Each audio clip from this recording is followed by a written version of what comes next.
Shalom, selamat sore Bapak Ibu Saudara, jemaat yang dikasihi Tuhan. Tidak terasa kita sudah berada di bulan terakhir di tahun 2022. Saya percaya sebagaimana Tuhan menyertai kita melewati tahun 2022, Tuhan yang sama juga yang akan menyertai perjalanan hidup kita ke depan untuk melewati tahun 2023. Mari kita mau bawa hati kita mau siapkan seluruh hati dan pikiran kita untuk datang menyembah Tuhan. Bapa, kami mengucap syukur Tuhan buat kasih setiamu atas hidup kami. Kami bersyukur Tuhan buat kemurahan dan kebaikan Tuhan yang tidak pernah berhenti mengalir atas hidup kami Tuhan. Kami sadari Tuhan kami boleh ada saat ini semua karena anugerah dan kemurahan Tuhan bagi setiap kami. Dan ini saatnya Tuhan, kami bawa seluruh hidup kami bawa ucapan syukur kami Tuhan, untuk kami datang menyembah Engkau Tuhan. Kami bawa korban syukur kami Tuhan, kami mau arahkan hati dan pikiran kami Tuhan, untuk kami sungguh-sungguh mencari wajah-Mu ya Bapa. Terima kasih Tuhan. Ini ucapan syukur kami Tuhan. Ini ucapan syukur kami Tuhan. Mari kita menaikkan syukur kita kepada Tuhan. Syukur buat anugerahnya, buat kebaikannya, buat kemurahannya atas hidup kita.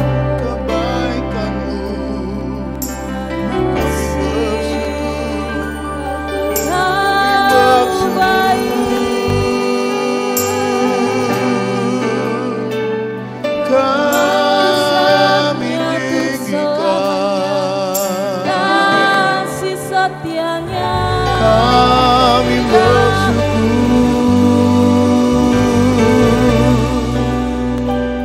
buat kebaikan-Mu Yesus. Kau setia.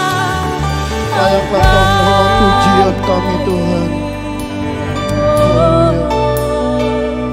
Kami bersyukur sebagai korban yang berkenan bagi sebab Tuhan baik, sebab Tuhan itu baik. Awas saya untuk selamanya.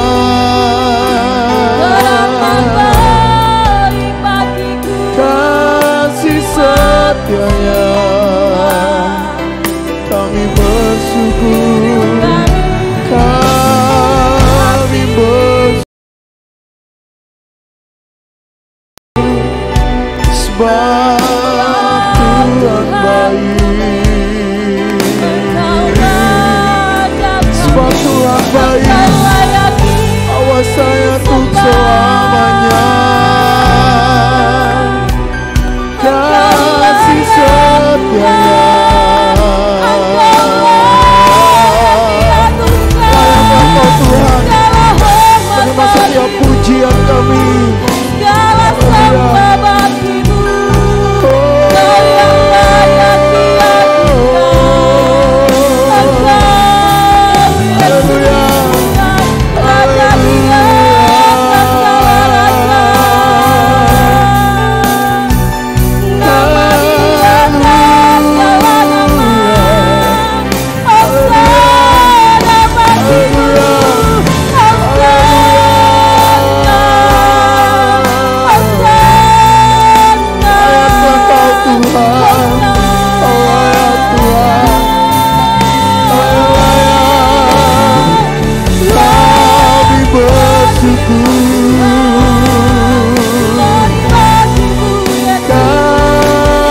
Kami tinggikan, kami muliakan. Haleluya. Haleluya. Hanya Engkau yang layak disembah Tuhan. Haleluya. Hanya Engkau yang layak diagungkan dan ditinggikan. Amin. Kami boleh ada Tuhan semua karena anugerah-Mu Tuhan. Iya. Dan sudah selayaknya Tuhan kami bawa hidup kami Tuhan. sebagai penyembahan yang berkenan kepadamu ya Bapa. Terima kasih Tuhan.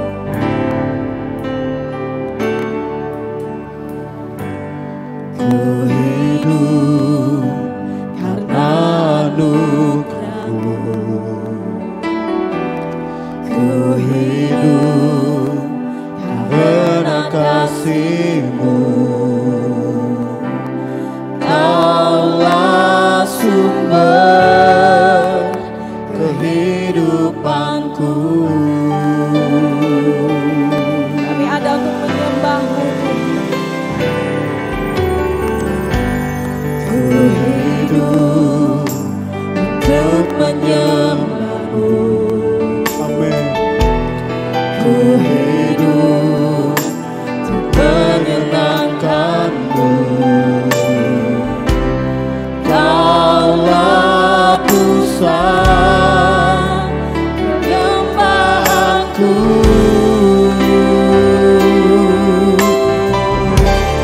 Kau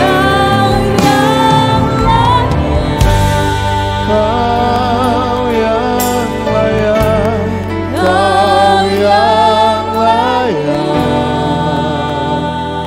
Amin.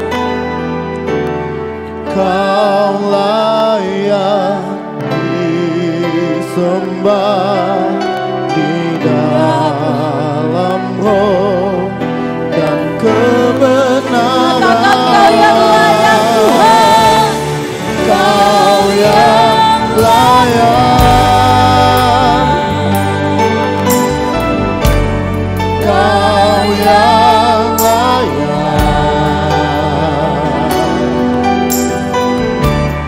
Kau layak disembah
Yesus terlebih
Tuhan Haleluya. sampai selama-lamanya ya Bapak.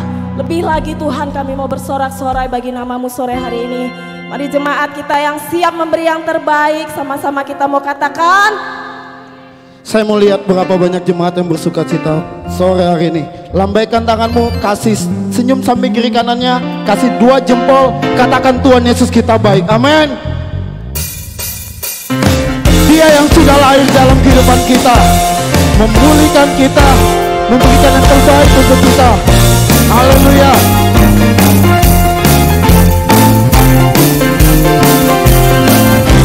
Mari sama-sama kita datang pujian ini di hadapan Tuhan. Dia lahir untuk kami, Dia mati untuk kami, Dia bangkit. Lebih lagi katakan, Dia Yesus Tuhan kami, Dia Yesus. Sekali lagi katakan, Dia lahir untuk kami, Dia lahir untuk kami, Dia mati. Amin. Bagi kami semua, katakan Dia Yesus. Dia Yesus Allah kami, Dia itu firman Allah, Dia itu firman Allah yang turun ke bumi, yang jadi sama dengan manusia. Katakan sama-sama, Dia Yesus. Amin. Dia Yesus Tuhan kami, dan Sekali lagi sambil lihat samping kiri kanannya, katakan sama-sama, Dia lahir untuk kami, Dia mati untuk kami, Dia bangkit semua. Katakan Dia Yesus, Yesus Tuhan kami, Dia Yesus. Allah kami, Dia Raja, Dia Sang, Dia adalah firman Allah, Dia itu firman Allah yang turun ke bumi, yang jadi sama dengan manusia. Dia Yesus, Dia Yesus sobat kami, Dia Yesus Tuhan kami, Sang Penebus, Juru Selamat. Mari saya mau dengar tepuk tangan yang jemaat Tuhan, katakan,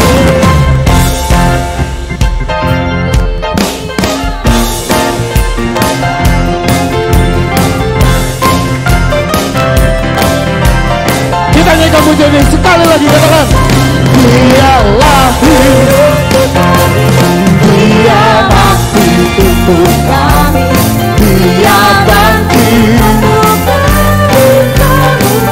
Dia Yesus, Dia Yesus Allah kami, Sang Penebus. Katakan Dia itu firman Allah, Dia itu firman Allah yang turun ke bumi, yang jadi sama dengan manusia. Dia Yesus, amin. Dia Yesus Tuhan kami, Sang Penebus Juru Selamat. Katakan Sang Penebus, Sang Penebus Juru. Sekali lagi katakan Dia Yesus Sang Penebus, Sang Penebus Juru Selamat. Berikan kemuliaan bagi Tuhan. Haleluya.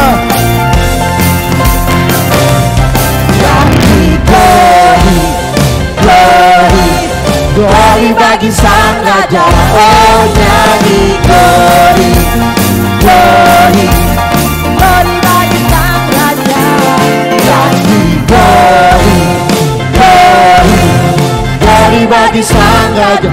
Kita katakan, mari serukan, serukan namanya Yesus. Ya, mari serukan.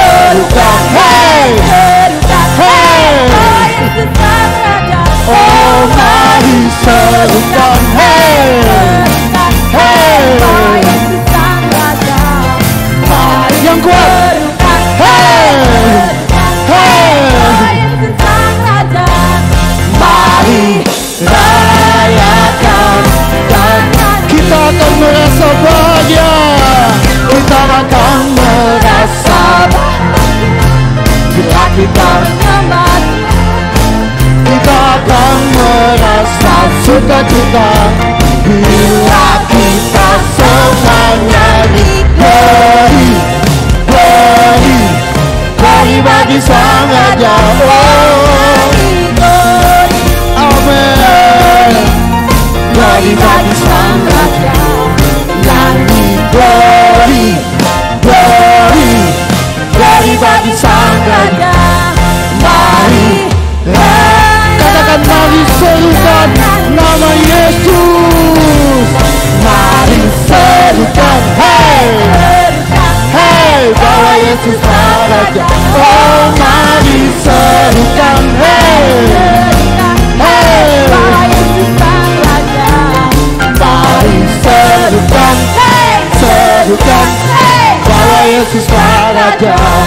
Mari rayakan, mari rayakan, mari rayakan dan nyanyi sekali lagi yang kuat.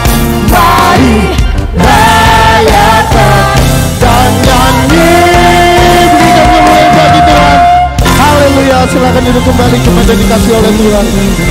Engkaulah yang luar biasa Tuhan. Segala pujian bagimu, segala hormat kami bagimu Tuhan.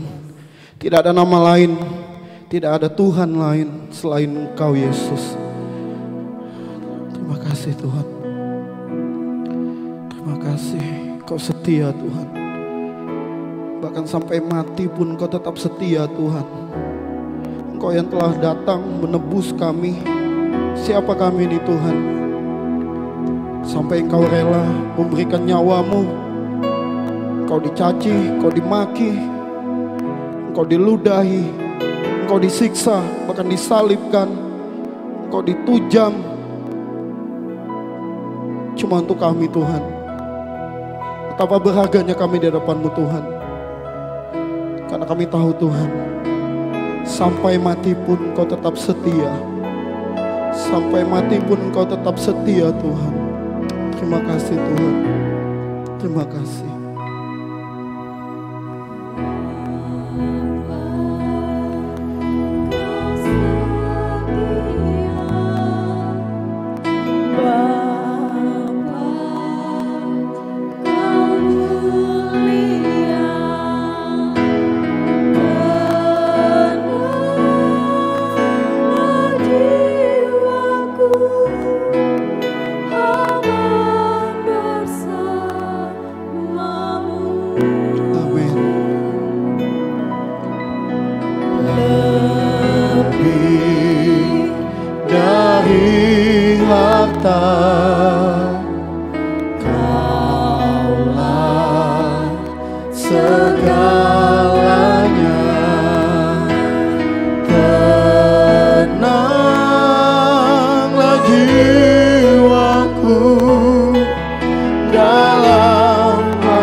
Amin Tuhan, Kau Bapa yang setia Tuhan.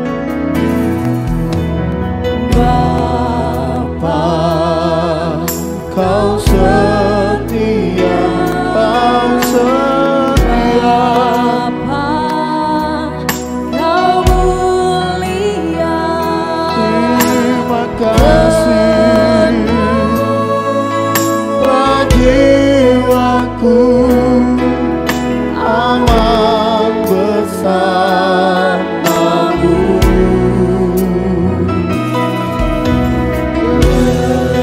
Lebih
Engkau setia Tuhan.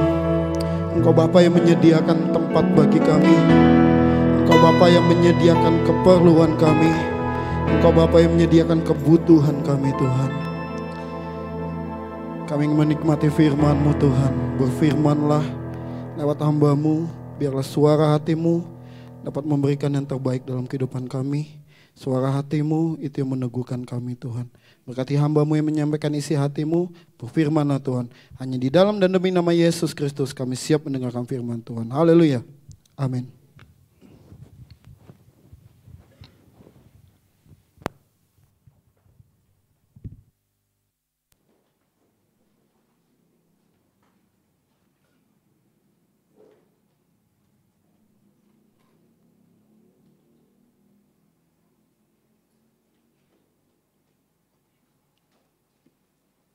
Ya, salam semuanya. Selamat Natal. Iya, ini adalah awal di bulan Desember dan kita bisa mengucapkan selamat Natal. Tetapi satu hal sebenarnya Natal itu bukan hanya di bulan Desember, tetapi Natal ada di setiap hari di dalam kehidupan kita. Amin. Natal adalah satu situasi sukacita yang kita boleh rayakan di dalam kehidupan kita, karena ketika kita merayakan Natal di dalam setiap pribadi kita, maka kita akan terus selalu bersukacita. Bapak Ibu Saudara, ini adalah awal yang luar biasa di tengah situasi-situasi yang tidak luar biasa, saya katakan seperti itu, karena banyak sekali musibah, bencana alam dan kondisi-kondisi yang tidak mengenakan. Kalau kita melihat berita-berita di TV, banyak kejadian-kejadian yang kita anggap kok bisa ya, kok seperti itu ya. Jadi ada beberapa waktu yang lalu tentang pembunuhan satu keluarga, terus ada pembunuhan yang lainnya dengan inspirasi satu dengan yang lainnya. Dan kita lihat kejahatan begitu luar biasa saat-saat ini. Ada situasi yang mengerikan yang ada di dunia ini. Ada situasi yang gelap terjadi atas bangsa ini. Dan ini perlu kita pahami, setiap kita harus terus berdoa buat bangsa Indonesia sehingga bangsa ini kembali ke dalam jalan Tuhan. Dan Indonesia penuh kemuliaan Tuhan. Itu yang kita harapkan di dalam kehidupan kita. Bapak Ibu Saudara, bulan ini kita akan belajar tentang satu tema yang luar biasa sekali, yaitu tentang aku melihat sang terang. Kalau kita mungkin ingat atau pernah rasakan, kalau kita berbicara terang, terang ini adalah sesuatu yang menyenangkan. Ketika saya waktu kecil, ketika Desember itu sering datang ke rumah orang Kristen. Jadi orang Katolik ataupun orang Kristen datang ke sana. Terus apa yang saya lihat? Pohon Natal. Kenapa pohon Natalnya bercahaya, kelap-kelip? Ketika saya masih kecil, saya senang melihat itu, saya tertarik dengan hal itu. Tetapi kalau kita bayangkan, kalau pohon Natal itu tidak kelap-kelip, apa yang terjadi? Pasti kita tidak akan tertarik, betul nggak? Lah pohon, ibaratnya pohon ini tidak ada kelap-kelipnya. Jadi kita tidak akan tertarik, oh ada kelap-kelipnya. Tetapi ketika melihat pohon yang kelap-kelip, kita akan tertarik. Cahaya adalah sesuatu yang menyenangkan. Cahaya adalah sesuatu hal yang penting di dalam kehidupan kita. Karena tanpa cahaya, maka ya hidup ini tidak berwarna, kalau saya bilang seperti itu. Bapak Ibu Saudara mungkin pernah mengalami satu situasi di rumah ketika sedang santai, menonton TV atau sinetron dan tiba-tiba mati lampu. Apa yang terjadi Bapak Ibu? Hah? sangat tidak mengenakan, betul nggak? Apalagi nonton sinetron lagi seru-serunya, mati lampu, gelap gulita sekeliling kita. Mengenakkan atau tidak? Tentu tidak. Gelap adalah situasi yang tidak enak kita rasakan. Kita akan panik dengan situasi itu. Dan kita berupaya untuk mencari sesuatu yang membuat keadaan pada waktu itu terang. Betul nggak? Kita sudah berusaha, ya mungkin misuh-misuh dulu. Apa sih mati lampu? Gimana sih ini PLN-nya? Wah, banyak itu isunya seperti itu. Banyak yang membuat setiap kita nggak nyaman atau berpikir negatif di dalam kegelapan itu. Kegelapan adalah situasi yang tidak menyenangkan. Tetapi ada yang suka akan kegelapan, betul nggak? Ada. Kalau tidur malam, ada yang suka gelap, ada yang suka terang, ada seperti itu. Tetapi ini berbicara tentang situasi yang seringkali muncul di dalam kehidupan kita, di mana ada kegelapan yang pasti terjadi di dalam kehidupan kita. Dan ini terjadi pula terhadap bangsa Israel pada waktu itu. Ada di mana masa-masa yang tidak mengenakan dialami oleh bangsa Israel pada waktu itu. Di mana situasi tidak menyenangkan.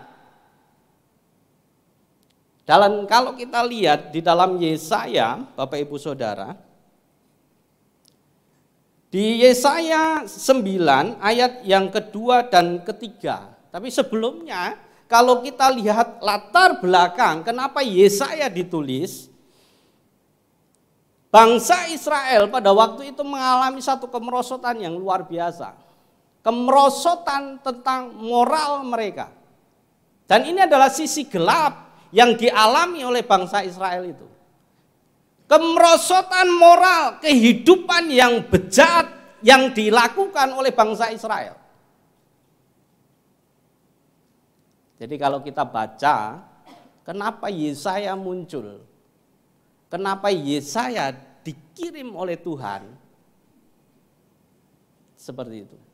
Israel mengalami situasi yang sangat gelap. Situasi yang tidak nyaman lagi.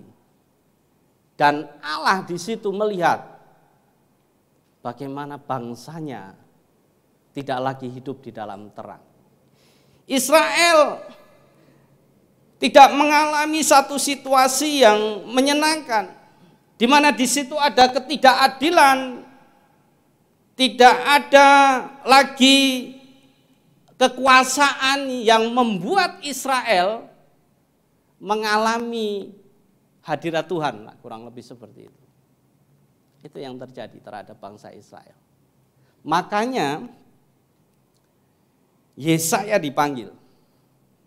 Yesaya ditentukan Allah. Dan supaya memberitakan kepada bangsa Israel bahwa akan ada terang yang hadir terhadap bangsa Israel pada waktu itu. Terang yang akan membawa satu situasi yang damai, situasi yang berbeda dari sebelumnya. Dan kalau mereka pikir pada waktu itu, apakah zaman itu terjadi? Apakah Yesaya berbicara tentang zaman itu atau berbicara tentang zaman nantinya? Yesaya mengingatkan kepada bangsa Israel supaya mereka tahu bahwa mereka harus berubah. Mereka harus kembali ke jalan-jalan Tuhan. Mereka harus paham bahwa Tuhan akan memberikan cahaya yang baru, pengharapan yang baru di dalam kehidupan mereka. Itu adalah misi daripada Yesaya terhadap bangsa Israel pada waktu itu. Apakah zaman itu digenapi? Zaman itu digenapi. Tetapi apakah bangsa Israel terus mengalami kehidupan yang penuh dengan cahaya? Ternyata tidak. Di masa itu masih banyak tantangan yang dihadapi bangsa Israel. Tantangan-tantangan baru atau kehidupan-kehidupan yang gelap yang masih terjadi terhadap bangsa Israel. Dan cahaya itu digenapi melalui Yesus yang hadir buat bangsa Israel. Dan ternyata bukan hanya untuk bangsa Israel, tetapi untuk orang yang ada di dunia ini. Dia adalah pengharapan yang baru.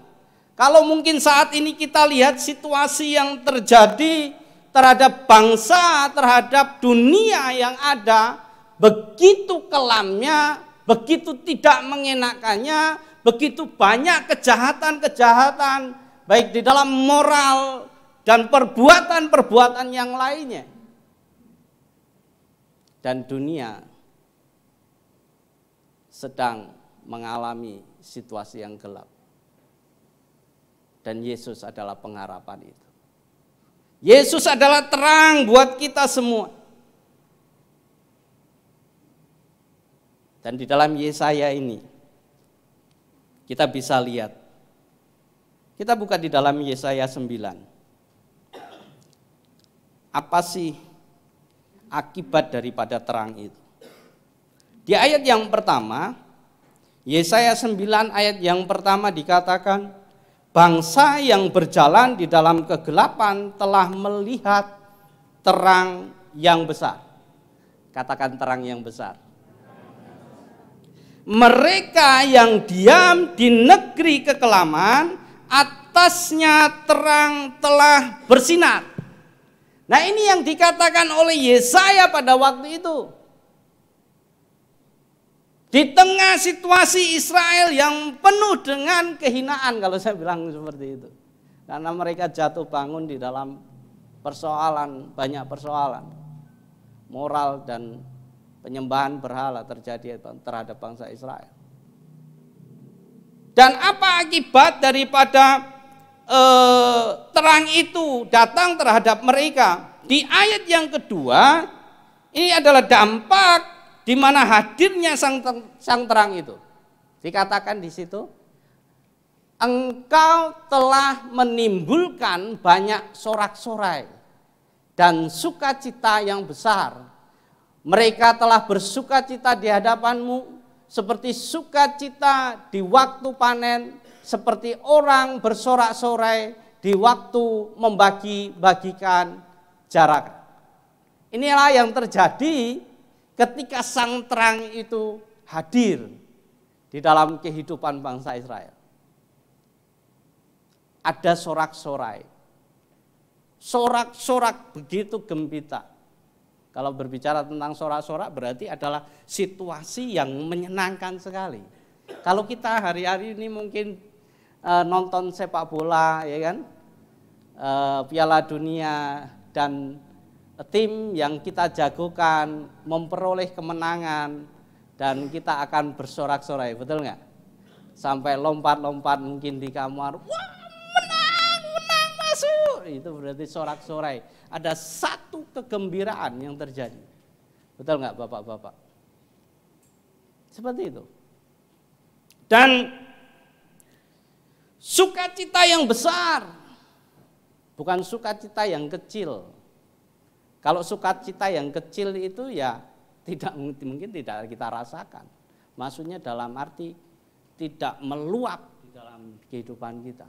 Ini bukan berbicara tentang bahagia, tetapi berbicara sukacita yang meluap dalam diri.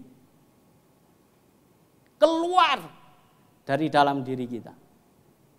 Sukacita seperti itu yang dihadapi setiap orang percaya yang mendapatkan terang itu. Mereka telah bersukacita di hadapanmu, di hadapan Allah, seperti sukacita di waktu panen, seperti sorak-sorai di waktu membagi-bagi jarahan. Itu yang terjadi. Jadi ada satu kegembiraan yang luar biasa. Dan momen Natal ini adalah satu kegembiraan buat kita semua sebagai orang percaya. Betul nggak? Dulu kalau anak-anak kecil senang sekali dengan momen Natal, di mana mereka akan dari awal Desember akan bersorak-sorai. Karena apa? Pasti akan beli baju baru, ya kan? Akan dapat angpau, ya kan? Terus ada banyak sekali kue-kue yang ada. Itu mereka gembira, bukan karena Yesus, tetapi karena ada itu. Tetapi ini berbeda dengan setiap kita sebagai orang percaya. Ketika Yesus hadir, sukacita yang luar biasa yang kita dapatkan. Karena dia memberikan keselamatan dan pengharapan yang luar biasa. Di tengah situasi-situasi yang terjadi di dalam kehidupan kita. Apapun itu, Tuhan tetap menjadi pengharapan setiap kita. Nah, itu yang Allah inginkan di dalam kehidupan kita. Dan di ayat yang kelima dikatakan, sebab seorang anak telah lahir untuk kita, seorang putra telah diberikan untuk kita, lambang pemerintahan ada di atas bahunya, dan namanya disebut orang penasehat ajaib, Allah yang perkasa, Bapa yang kekal, Raja damai. Ini adalah status yang dimiliki oleh Yesus tentunya. Dan di dalam status-status ini, dia memberikan penggenapan apa yang disampaikan oleh Yesaya melalui Yesus yang hadir buat kita semua.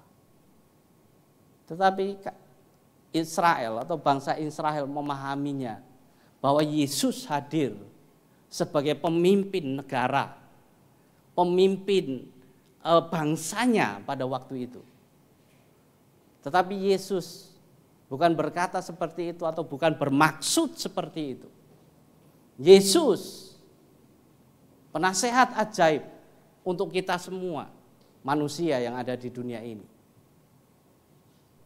Allah yang perkasa, karena dia yang pemilik segalanya, dia yang menciptakan segalanya. Bapa yang kekal, dia adalah Bapa kita.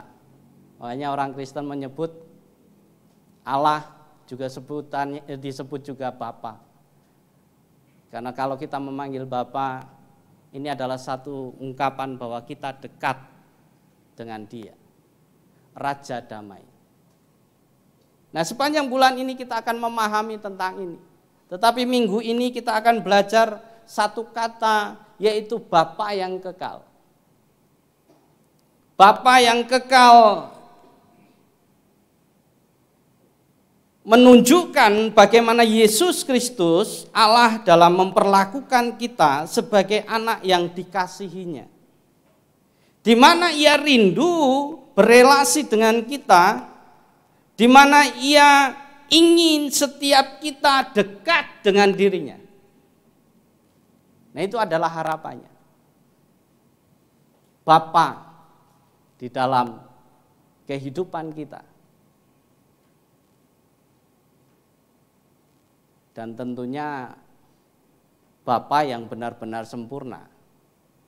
Kalau kita berbicara tentang berbapa di dunia ini, mungkin banyak yang tidak sempurna.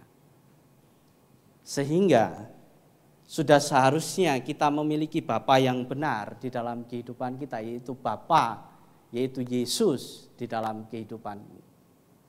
Yesus sebagai Bapa kita. Kenapa kita memanggil Dia sebagai Bapa? Bapa yang kekal di dalam kehidupan kita. Yang pertama adalah kasih-Nya. Kasih-Nya adalah kasih yang bertanggung jawab. Bapa kita adalah Bapa yang bertanggung jawab. Yesus adalah pribadi yang bertanggung jawab di dalam kehidupan kita. Bapak Ibu Saudara, kalau kita melihat di dalam kehidupan budaya timur atau budaya kebanyakan orang di dunia ini, ayah itu seringkali ditempatkan di dalam satu tempat yang utama. Satu contoh di Indonesia adalah kartu keluarga. Kalau kita melihat kartu keluarga, itu kita akan melihat bapak yang menjadi kepala keluarga di situ. Betul nggak? Jadi kalau kita lihat kartu keluarga, maka bapak yang utama di situ. Bapak yang pertama disebutkan di situ. Mama Soeharto, kepala keluarga. Seperti itu. Jadi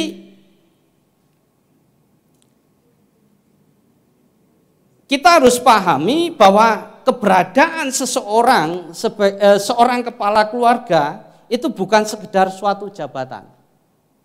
Jadi kalau kita di dalam kartu keluarga kita punya status kepala keluarga, itu bukan jabatan yang main-main Bapak Ibu. Itu harus dipertanggungjawabkan. Bukan hanya sekedar label atau ditempatkan di situ, saya pikir seperti itu. Tetapi kita harus memiliki tanggung jawab di dalam keluarga kita. Tanggung jawab di dalam keluarga di sini bukan berbicara hanya bertanggung jawab sebagai kepala keluarga, saya pikir seperti itu. Maksudnya dalam arti mencari nafkah saja. Kan kita seringkali menemukan bapak yang ada di dalam kehidupan kita, mereka hanya mencari nafkah, memberikan nafkahnya kepada anak dan istrinya saja. Selain itu tidak ada. Dan bapak mungkin berpikir, oh saya sudah melakukan tugas saya. Oh saya sudah memenuhi kebutuhan keluarga saya. Tetapi di sini ada tanggung jawab yang lainnya yang perlu dilakukan oleh bapak sesungguhnya. Jadi kalau setiap kita menjadi bapak, ada tanggung jawab yang lain yang harus kita kerjakan ternyata di dalam kehidupan kita. Bukan hanya sekedar mencari nafkah, tetapi kita harus memberikan hal yang penting lainnya buat istri dan anak-anak kita. Apa itu Bapak Ibu? Kebutuhan jiwanya juga perlu diberikan. Kebutuhan rohaninya juga perlu diperhatikan. Jadi ada 3 hal yang perlu dilakukan seorang bapak di dalam kehidupan di keluarganya. Kadangkala sering mungkin kita menemukan bapak-bapak kita cuek dalam hal ini. Jiwanya tidak diperhatikan, batinnya tidak diperhatikan. Sehingga kadangkala kan kita sebagai bapak setelah pulang kerja capek sampai rumah langsung rebahan, tidak memikirkan anak-anaknya bagaimana, istrinya bagaimana, tidak menanyakan istrinya gimana kerja kamu, apakah capek, apakah melelahkan, bagaimana di kantor, bagaimana di rumah. Apakah kita melakukan hal itu? Seringkali seorang bapak sampai di rumah cek rebahan nonton TV mungkin. Ngorok di situ. Tidur. Dan ketika istri mau bercerita tentang unek-uneknya di rumah, ya di seharian istri saya percaya mereka akan bergelut dengan kehidupan rumah tangganya. Ya masak, ya nyuci, ya nyetrika, ya ngepel, dan lain sebagainya. Dan kita berpikir, ngapain istri di rumah? Gak ada kerjaan. Saya yang kerja, bapaknya. Saya yang capek. Seperti itu. Dan sehingga kita berpikir dia tidak butuh apa-apa. Yang dia butuhkan itu hanya uang. Uang untuk mencukupi kebutuhan hari-harinya. Kita berpikir seperti itu. Padahal jiwa batinnya juga perlu kita perhatikan. Kita perlu mendengarkan dia berbicara. Kita perlu mendengarkan unek-uneknya. Ya paling tidak cuma mendengarkan. Tetapi istri kita akan berbahagia. Saya percaya seperti itu. Jadi kalau saya pulang atau jemput istri saya, itu saya pasti akan mendengarkan apa yang dia katakan. Walaupun saya tidak menjawab. Istri saya ketika saya jemput dari rumah sakit, dia akan bercerita tentang teman-temannya ataupun pasien yang dihadapinya. Dan itu makanan saya sehari-hari. Padahal nggak ada kaitannya dengan saya. Tetapi saya harus mendengarkan. Dan ketika dia bercerita, dia akan mengalami kelegaan di tengah kecapean yang dihadapinya. Pasti dia akan mengalami kelegaan. Itu yang perlu diperhatikan. Batin, jiwanya perlu diperhatikan. Kerohaniannya juga perlu kita perhatikan. Apakah istri kita, ya kan sekarang kebalik toh, bapak yang diperhatikan istrinya. Ketika bapak tidak membaca Alkitab, ketika bapak tidak berdoa, maka istrinya yang banyak yang teriak-teriak. Betul apa betul? Ayo Pak, doa. Ayo Pak, baca Alkitab. Ini imamnya siapa? Istri atau bapaknya? Dunianya kebalik. Bapak tidak berfungsi sebagaimana mestinya di dalam kehidupan ini. Sehingga tanpa kita sadari ini menjadi masalah yang besar di dalam keluarga kita. Apa yang diakibatkan? Bapak Ibu Saudara,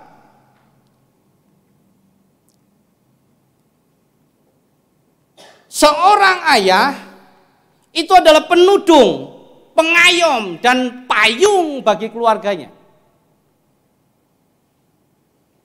Ketika ayah tidak berfungsi secara maksimal, bapak tidak berfungsi secara maksimal di dalam keluarganya, maka keluarga itu akan berbahaya dan akan mengalami situasi-situasi yang tidak menyenangkan tentunya. Situasi-situasi yang gelap.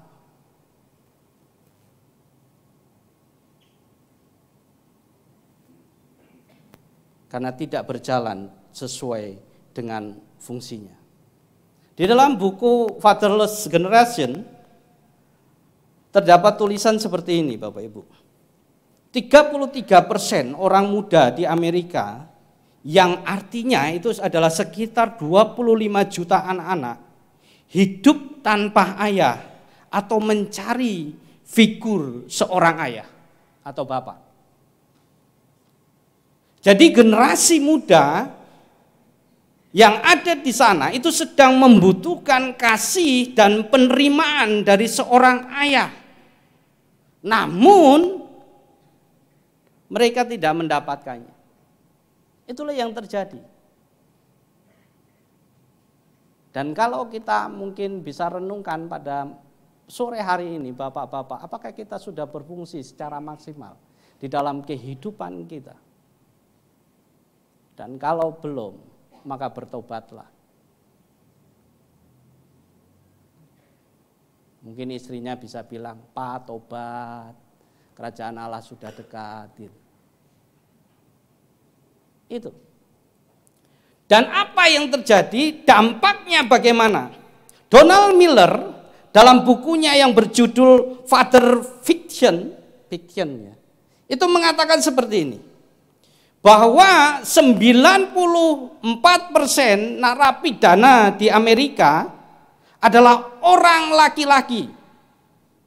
Dan 85% dari laki-laki tersebut yang dipenjara tersebut tumbuh di dalam keluarga yang tanpa figur ayah. Ngeri nggak Bapak Ibu? Jadi kalau kita saat ini mungkin memiliki anak yang mungkin bermasalah, seharusnya kita introspeksi. Apakah ayah tidak berfungsi di dalam keluarganya? Bapak tidak berfungsi di dalam keluarganya. Bapak tidak bertanggung jawab di dalam keluarganya. Jadi kalau ada bapak-bapak yang muda, ayo belajar bertanggung jawab untuk anak dan istri kita. Mereka sudah menjadi bagian hidup kita. Dan sudah seharusnya kita bertanggung jawab terhadap mereka. Baik di dalam ekonomi, baik di dalam jiwa batinnya, baik di dalam rohaninya. Sehingga muncul generasi-generasi yang takut akan Tuhan. Itu yang Allah inginkan. Jelas bahwa sikap tidak bertanggung jawab seorang ayah akan berakibat negatif terhadap anak-anaknya. Dan untungnya kita punya Bapak yang luar biasa, betul? Bapak yang bertanggung jawab di dalam kehidupan kita. Kalau kita mungkin berpikir, ya Bapak kita dulu yang sudah meninggal mungkin tidak bertanggung jawab terhadap diri kita. Yang perlu kita ingat, kita punya Bapak yang bertanggung jawab, yang sempurna di dalam kehidupan kita, yaitu Yesus Kristus. Amin. Dia Bapa yang memperhatikan kehidupan kita, baik di dalam ekonomi, jasmani kita, rohani kita, batin kita. Yesus bertanggung jawab di dalam kehidupan kita. Sebagai bukti adalah di dalam Yohanes 18 ayat yang keempat, maka Yesus yang tahu semua yang akan maka Yesus yang tahu semua yang akan menimpa dirinya maju ke depan dan berkata kepada mereka, siapa yang kamu cari? Jawab mereka, Yesus dari Nazaret. Katanya kepada mereka, akulah dia. Yudas yang mengkhianati dia berdiri juga di situ bersama-sama mereka. Ini adalah satu bukti bagaimana Yesus bertanggung jawab di dalam kehidupannya. Menggenapi apa yang dijanjikan Tuhan. Menggenapi apa yang disampaikan Yesaya terhadap bangsa Israel pada waktu itu. Dan digenapi melalui Yesus. Dia memberikan segalanya. Dia tidak lari. Yesus tidak sembunyi di tengah situasi yang terjadi. Yesus memberikan dirinya. Dan di sini dikatakan, akulah dia. Ini aku, Yesus. Bukan seperti bapak-bapak yang tidak bertanggung jawab tadi. Ketika diperhadapkan dengan situasi yang tidak mengenakan, dia akan sembunyi. Dan bahkan dia akan mengatakan, bukan aku bapaknya. Itu loh, istri saya urusannya, bukan saya loh. Bukankah kita seperti itu? Ketika ada situasi-situasi yang tidak mengenakan, bapak seringkali melemparkan tanggung jawabnya kepada istrinya. Udahlah istri saya aja.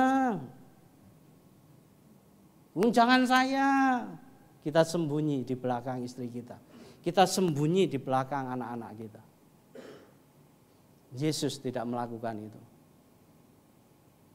Dia datang. Dia memberikan dirinya. Dia bertanggung jawab di dalam kehidupannya. Bahkan sampai mati. Itu yang dilakukan. Yesus adalah Bapa yang kekal, pribadi, yang di dalam kasih-Nya bertanggung jawab atas semua umatnya.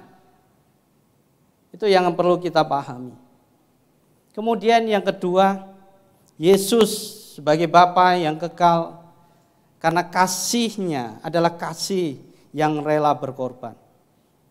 Bapak Ibu Saudara, ukuran dari kasih bukanlah sekedar dari apa yang diucapkan oleh seseorang, tetapi nampak dari kerelaan yang bersangkutan untuk berkorban bagi orang yang ia kasih. Jadi di sini berkata bahwa kasih itu bukan hanya sekedar ucapan, perkataan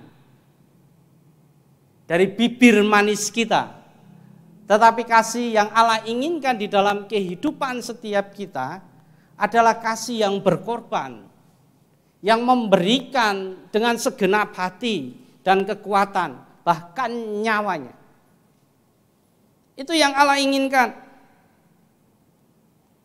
Kalau ada satu ilustrasi Bapak Ibu, seorang anak SD diberikan satu kue oleh gurunya.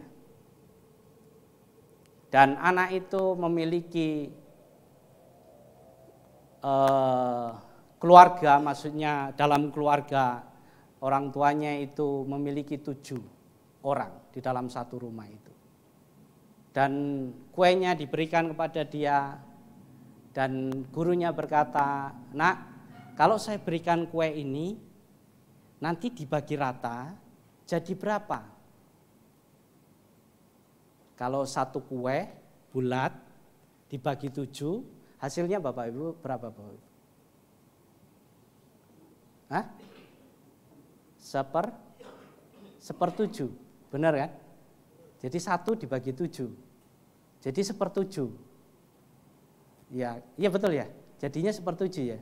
Entah 1/7-nya berapa kan kita nggak tahu ya. Karena kuenya bulat. Jadi dibagi 7 aja. Seperti itu. Yang betul itu. Tetapi apa jawaban daripada anak itu? Dia bilang 1/5.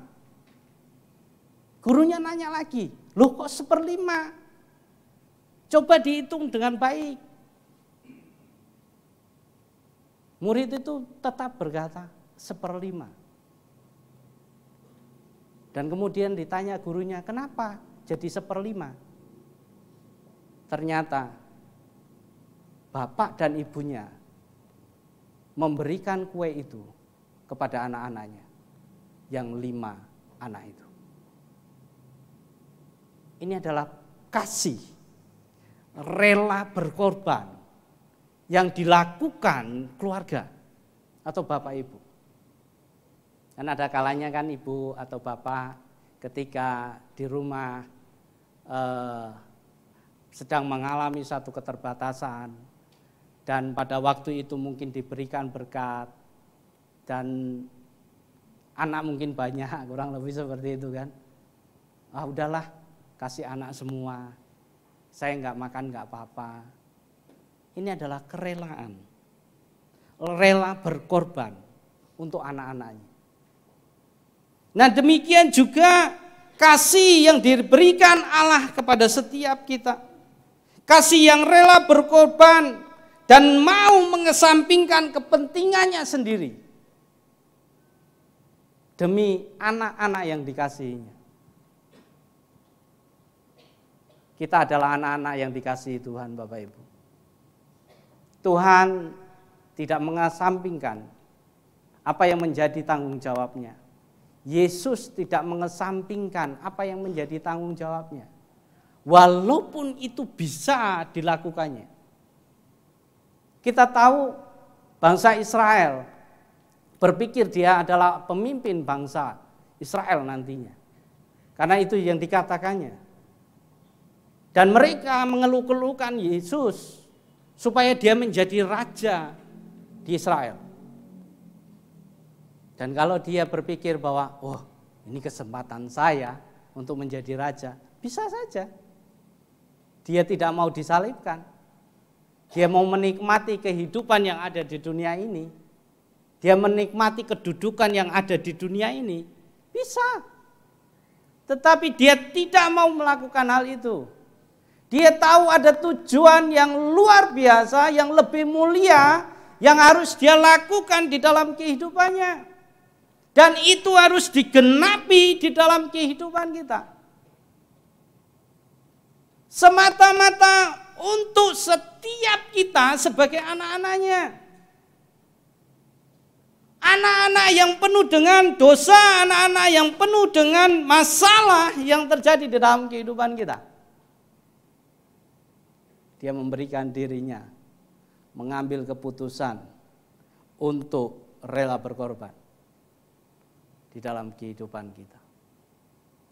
Dia menyelamatkan kita, memanggil kita supaya kita memiliki relasi yang baik, kita memiliki hubungan yang baik dengan Tuhan.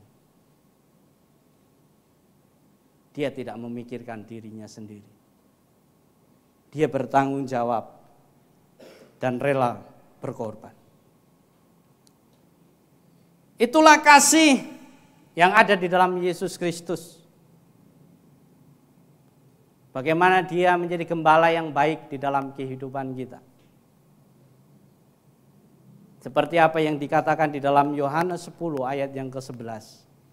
Dikatakan di situ, akulah gembala yang baik. Gembala yang baik memberikan nyawanya bagi domba-dombanya. Dan hal itu digenapi olehnya. Dan kita beroleh keselamatan di dalam kehidupan itu. Yesus tidak hanya sekedar mengucapkan hal ini, tetapi Yesus menggenapi hal ini, melakukan hal ini demi anak-anaknya, demi kita semua. Kasihnya yang tidak terhingga, pengorbanannya tidak terbandingkan dengan apapun juga. Kita tidak akan sanggup membayar itu semua. Kita tidak akan mampu membalas budinya. Karena pengorbanannya sungguh luar biasa di dalam setiap kita. Kemudian yang ketiga, yang terakhir Bapak Ibu Saudara. Cepat ya. Atau jam berapa ini sudah? Tumpengnya sudah mulai buyar kayaknya. Ya, saya harap tidak buyar. Yang ketiga, Yesus disebut sebagai Bapa yang kekal, sebab kasihnya adalah kasih yang kekal. Artinya bahwa kasihnya itu tidak pernah berubah, tidak pernah memudar, tetap untuk selama-lamanya. Jadi kasih Yesus di dalam kehidupan kita itu kekal adanya. Mungkin kita pernah punya pengalaman, punya anak yang pulang dari main dan sampai di rumah bajunya basah, celananya gelepotan dengan lumpur, wajahnya tidak berbentuk dalam arti banyak celemong-celemongan, ya kan? Pernah ngalami Bapak Ibu? Saya pernah ngalami, saya sendiri maksud saya, bukan anak saya. Anak saya jarang berpetualang di depan, walaupun di depannya ada selokan dan dekatnya ada sawah-sawah. Anak saya tidak seperti itu. Tetapi saya pernah mengalami seperti itu. Main ke sawah dan pulang gelepotan semua. Baju sudah tidak penuh dengan lumpur karena main di sawah, mukanya dan lain sebagainya. Apa yang akan dilakukan oleh seorang ayah? Apakah bapak itu atau ibunya akan mengusirnya? Atau tidak mengakui anaknya itu lagi? Ada yang seperti itu? Enggak kan? Jadi langsung bilang, pergi sana, kamu bukan anakku. Ya kan? Dramatis sekali, kayak nonton drakor. Kamu siapa? Gitu. Ya siapa orang anakmu, nanya lagi gitu. Itu. Tidak akan seperti itu. Seorang bapak atau seorang ibu pasti tidak melakukan hal itu. Paling tidak dia akan menasehatinya. Betul nggak? Yo alah nak, kok raimu kaya ngono? Ya ampun, anak sapa? Ya kan nanyanya seperti itu. Paling nyubit dikit. Iya enggak? Itu udah paling kejam, saya pikir kayak kejam. Udah anaknya seperti itu, udah jelek, lepotan, dicubit lagi. Kejam, sangat kejam. Seorang bapak, seorang ibu tidak akan melakukan hal itu. Dia akan menasehati dan dia pasti mungkin akan menarik dia, yo ke kamar mandi, ya kan? Ini bapak dan ibu yang baik, yang sebenarnya. Yo mandi nak, bajunya dilepasin, ya kan? Baju lepasin, celana lepasin, ya kan? Masukin sumur, enggak seperti itu. Dicelupin, enggak. Tetapi dimandikan. Dimandiin, disabunin, sampai dia bersih lagi. Itu yang dilakukan seorang ayah dan ibu. Dan Yesus memberikan satu ilustrasi di dalam kehidupannya ketika dia melayani murid-muridnya. Ketika seorang bapak atau seorang anak bungsu pergi dari rumahnya. Itu adalah satu ilustrasi yang dilakukan oleh Yesus. Berbicara tentang kerajaan Allah. Ketika anak bungsu pergi, seorang bapak di tengah situasi yang tidak mengenakan, anak itu hadir, datang kepada bapaknya.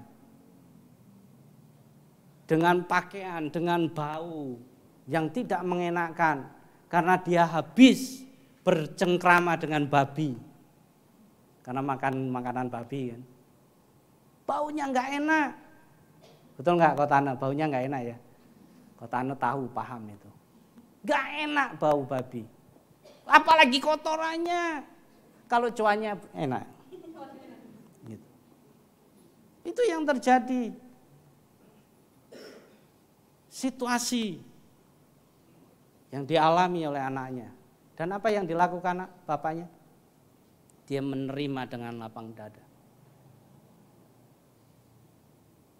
Dia panggil, dia peluk anaknya. Dan dia jamu begitu luar biasa. Itu adalah bukti bahwa Yesus memiliki kasih yang kekal. Kasih yang tanpa embel-embel apapun. Kasih yang tanpa pamrih yang diberikan kepada setiap kita. Kasih yang luar biasa. Kasih yang memberikan dirinya berkorban untuk setiap kita. Memberikan nyawanya bagi kita semua.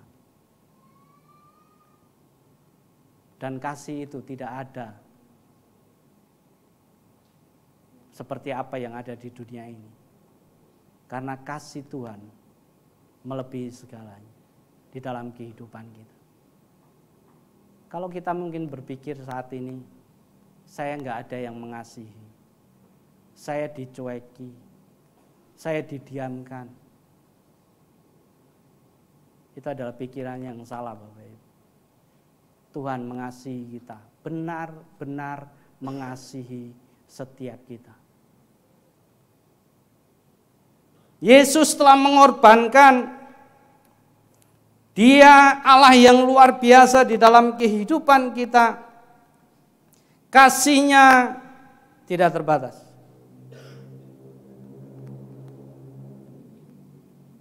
Kasih-Nya kekal. Seperti apa yang dikatakan di dalam Yeremia 31 ayat yang ketiga dikatakan seperti ini. Dari jauh Tuhan menampakkan dirinya kepadanya. Aku mengasihi engkau dengan kasih yang kekal. Sebab itu aku melanjutkan kasih setiaku kepadamu. Kasih-Nya kekal dan tidak ada batasnya dalam hidup kita semua. Amin. Yang terakhir, kalau kita menyadari kasih-Nya, yang begitu luar biasa di dalam kehidupan kita. Perlukah kita khawatir akan apa yang ada di dalam kondisi saat ini? Kalau kita menyadari bagaimana kasih-Nya begitu luar biasa, apakah kita gentar dengan situasi yang terjadi di dalam dunia ini? Kalau kasih-Nya yang rela berkorban dan bertanggung jawab dan setia, perlukah kita berputus asa di tengah segala badai yang kita alami? Perlu nggak Bapak Ibu Saudara? Tidak. Karena kita memiliki Allah yang luar biasa. Amin. Bapak kita tidak akan membiarkan kita menghadapi kegelapan dunia ini seorang diri. Karena Dia adalah terang kita. Terang kasih-Nya akan menyertai hidup kita. Sehingga apapun yang terjadi, kita tidak akan berputus asa. Karena ada pengharapan di dalam Tuhan. Kasih-Nya tidak pernah memudar. Kasih-Nya adalah kasih yang abadi di dalam setiap kehidupan kita.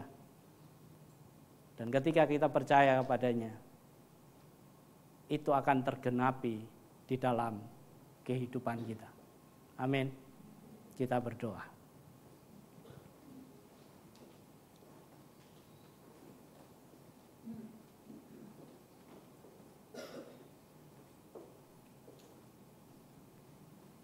Mari kita sejenak merenungkan kasih Allah yang begitu luar biasa di dalam kehidupan kita. Dia menjadi terang di dalam setiap kita. Di tengah situasi-situasi yang tidak mengenakan, di tengah dunia yang begitu mengerikan, Dia adalah pengharapan kita. Dia Allah yang bertanggung jawab, Allah yang paham tentang apa yang kita alami di dalam kehidupan ini. Allah yang menggenapi segala janji-janji-Nya. Sehingga apapun yang terjadi di dalam kehidupan kita saat ini. Mungkin kita sedang mengalami satu situasi gelap di dalam keluarga kita. Mungkin pribadi kita. Kita mungkin berpikir, oh Tuhan, saat ini saya mengalami situasi yang tidak mengenakan di dalam kehidupan saya. Saya terus jatuh di dalam dosa. Saya terus jatuh di dalam situasi-situasi yang tidak berkenan di hadapan Tuhan. Mungkin saat ini setiap kita di dalam keluarga kita sedang mengalami situasi yang tidak mengenakan. Keluargaku kok tidak ada damai. Keluargaku kok berantakan. Keluargaku kok tidak seperti keluarga-keluarga yang lain. Mungkin kita berpikir seperti itu. Tetapi Tuhan adalah Allah yang penuh dengan kasih. Ketika kita menyerahkan diri kita sepenuhnya kepada Tuhan, Dia akan menjawab segala kesesakan, kegelapan yang kita miliki di dalam kehidupan kita. Sadari bahwa Allah kita baik, Allah kita luar biasa. Terima kasih ya Tuhan, atas sore hari ini kami telah boleh diingatkan kembali akan cahaya, akan terang-Mu Tuhan. Terang yang begitu bersinar, terus menyinari setiap kami di situasi yang gelap. Dan apa yang telah Engkau janjikan melalui Yesaya boleh digenapi Tuhan di dalam kitab perjanjian baru. Dan kami boleh merasakan hal itu saat ini Tuhan. Terang-Mu telah bersinar di dalam setiap kami. Terang itu bercahaya di dalam pribadi kami masing-masing. Sehingga apa yang menjadi kegelapan kami saat ini sirna di tengah terang itu. Terima kasih ya Tuhan. Kami bersyukur atas semuanya.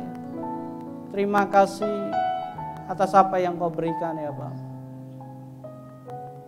Dan kami mau Tuhan mengingat kembali akan janji-Mu ya Tuhan. Penggenapan yang telah Kau lakukan Tuhan. Dari ribuan tahun yang lalu, Engkau yang mati bagi kami. Engkau menyelamatkan kami.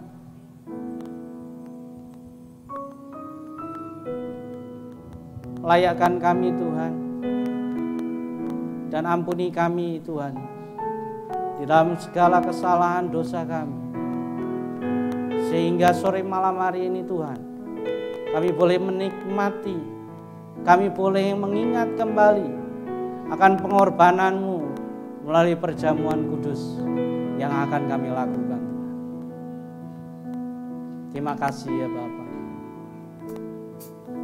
Kuduskan setiap kami yang melayani. Kuduskan roti dan anggur ini. Dan Kau layakkan setiap kami semua yang akan melakukan perjamuan. Ampuni segala kesalahan dosa kami Tuhan. Kami boleh merasakan kasih-Mu yang luar biasa.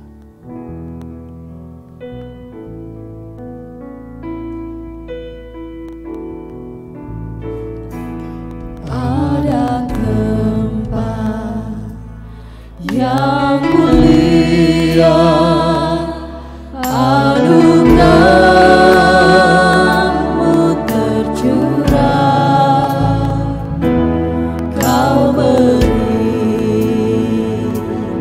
hidup-Mu sebagai ganti dosaku. Lebih dari yang kukira, pengampunan yang kuterima, kasih Yesus yang abadi mengalir di Kalvari.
Pengorbanan-Mu sungguh luar biasa di dalam kehidupan kami.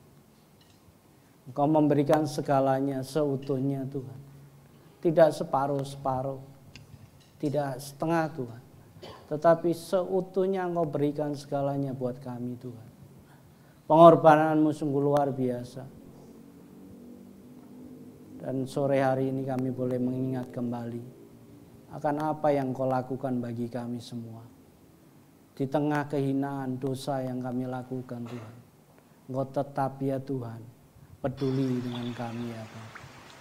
Terima kasih ya Allah, kami bersyukur. Mari kita angkat roti ini di atas kepala kita. Ini adalah ini adalah tubuh Yesus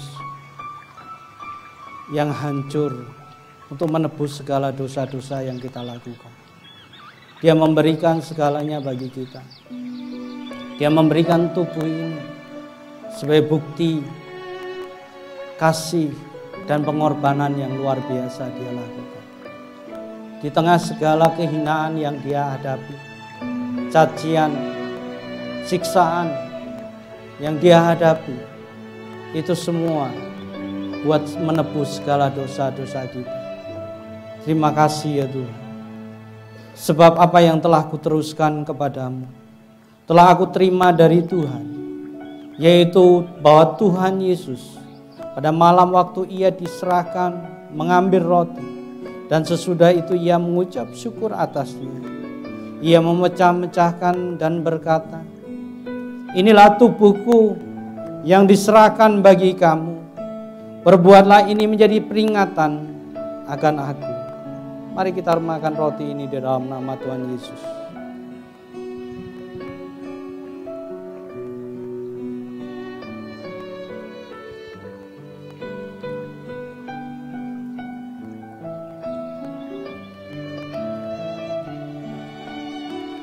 Mari kita angkat anggur ini di atas kepala kita. Ini adalah darah yang tercurah bagi kita semua. Darah yang terus mengalir untuk menembus setiap dosa-dosa kita.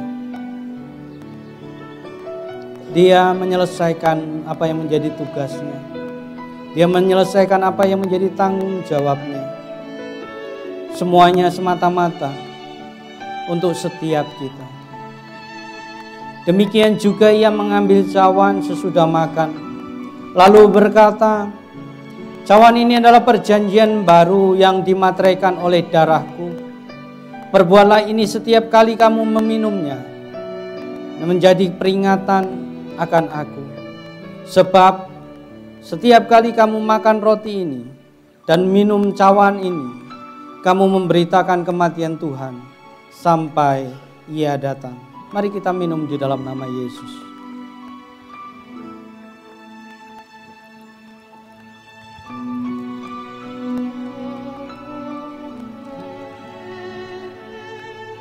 Mari kita mengucap syukur atasnya. Dia memberikan segalanya bagi kita. Dan sudah selayaknya kita memuji dan menyembah Dia. Karena Dia yang layak untuk menerima segala pujian kita. Dia yang layak, Allah yang hidup, yang memberikan segalanya di dalam setiap kita. Dia mengorbankan dirinya bagi kita semua. Kita yang hina, kita yang berdosa, Dia layakkan begitu. Karena Dia begitu mengasihimu. Dia mengasihi hidupmu. Dia mengasihi jiwa rohmu. Dia ingin selalu bersama-sama dengan kau. Itu adalah kerinduannya. Oh,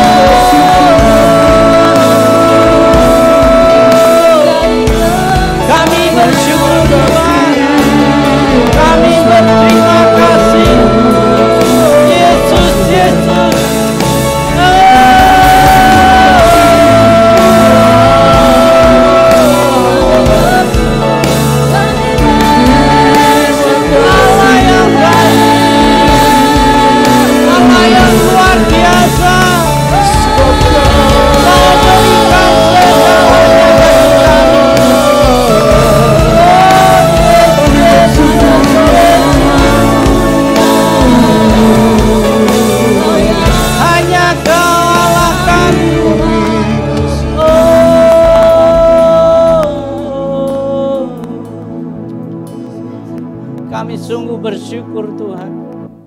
Kami sungguh berterima kasih. Pengorbanan-Mu sungguh luar biasa di dalam kehidupan kami. Kami boleh mengingat kembali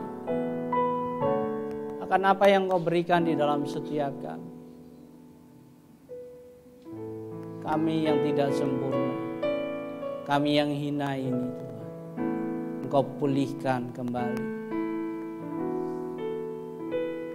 Terima kasih ya Tuhan.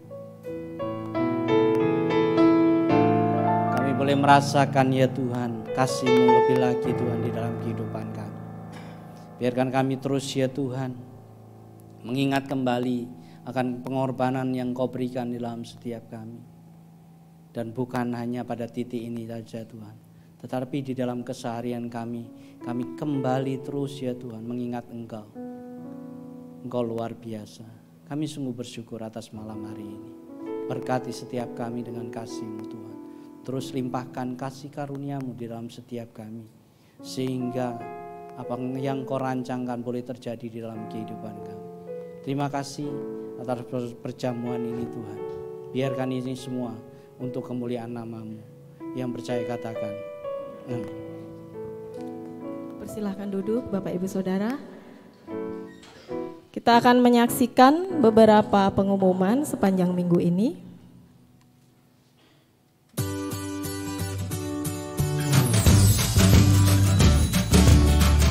Untuk persembahan, perpuluhan dan ucapan syukur dapat ditransfer ke rekening BCA atas nama Gereja GKPB NDC Metro. Berikut adalah laporan persembahan dan persepuluhan yang masuk.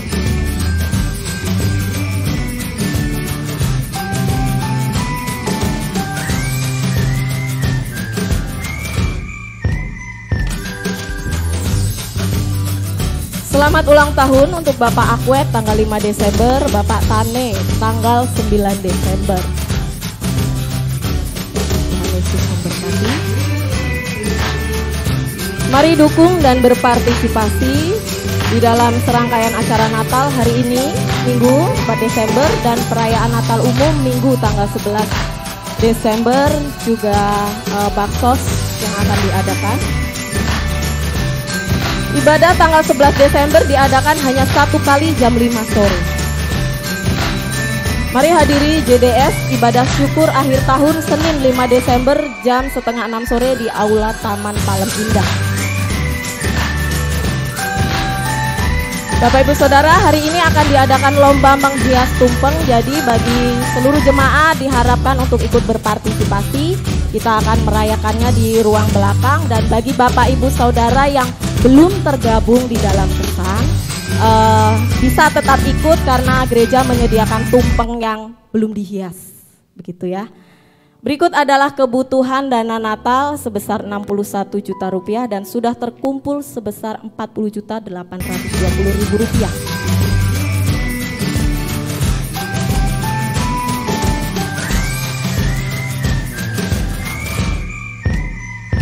Demikian pengumuman sepanjang minggu ini. Kita akan akhiri ibadah kita sore hari ini. Saya undang untuk bangkit berdiri.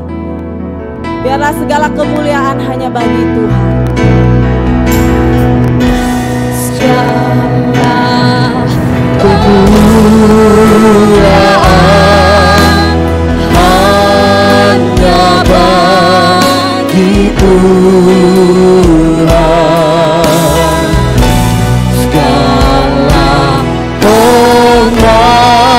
Pujian hanya bagi Tuhan.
Bapak, kami bersyukur kalau kami punya Bapak yang kekal, Bapak yang hidup, Bapak yang luar biasa.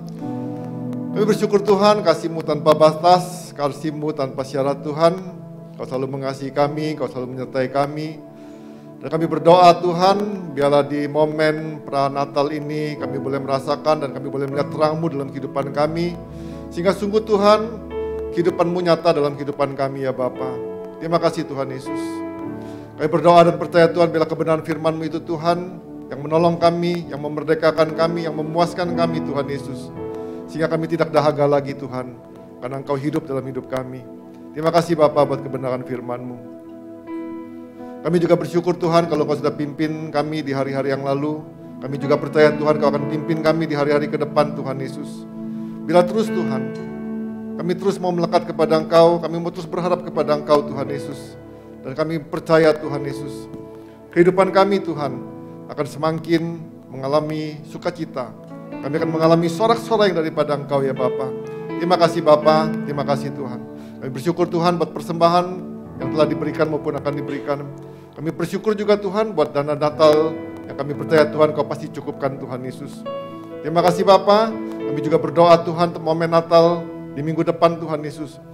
Kami berdoa Tuhan bukan sekedar perayaan Tuhan, tapi kami mau mengalami Tuhan kelahiran-Mu. Kami juga mau menyadari ada Engkau dalam kehidupan kami ya Bapa. Terima kasih Bapa, terima kasih Tuhan Yesus. Terima kasih Tuhan Yesus. Kalau sebentar juga kami akan meneruskan acara di belakang Tuhan. Kami berdoa Tuhan, biarlah Engkau juga ada di antara kami Tuhan Yesus. Terima kasih Tuhan Yesus. Terima kasih Bapa.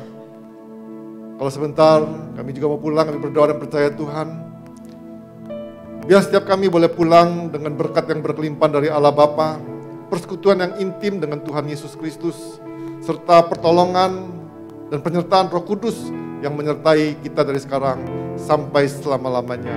Yang percaya berkata, amin. Terus berkati, sampai jumpa minggu depan.